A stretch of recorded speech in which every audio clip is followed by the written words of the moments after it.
जालन्यात मोहन किनगावकर यांच्याकडून मोलकरणीवर बलात्कार।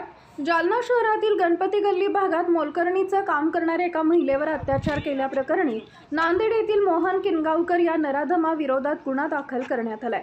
जुना जालना भागातील संजय नगर येथील एक 35 वर्षीय गणपती गल्ली भागात सुरेश जोशी या व्यक्तीकडे गेल्या 4 वर्षापासून घरकाम करायची। काम करत असताना जोशी यांचा नांदेड येथील नातेवाईक मोहन वसंत किनगावकर हा जोशीकडे ये-जा करायचा, ज्यातून सदरील मोलकरीण आणि मोहनची ओळख होऊन ओळखीचं रूपांतर मैत्रीत झालं आणि त्यातूनच पीडित महिला गर्भवती राहिली।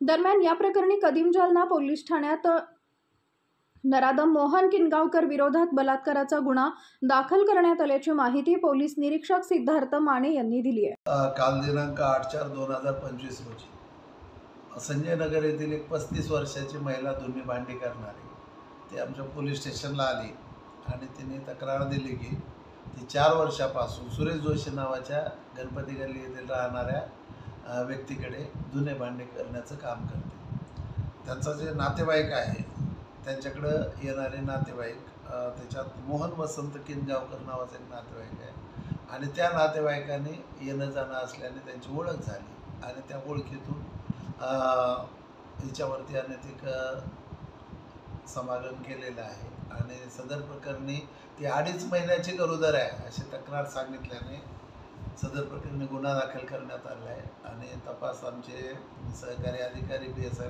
श्री नागरे साहेब करत आहेत। सदर गुन्ह्यातला जो आरोपी आहे हा मूळचा नांदेडचा राहणार आहे मोहन वसंतराव किनगावकर आणि त्यांना आम्ही सदर गुन्ह्यात अटक केलेली आहे। फिर्यादीची वैद्यकीय तपासणी पूर्ण झालेली आहे आणि त्याच्यानंतर काय निष्कर्ष येईल ते पुढच्या तपास सुरू आहे।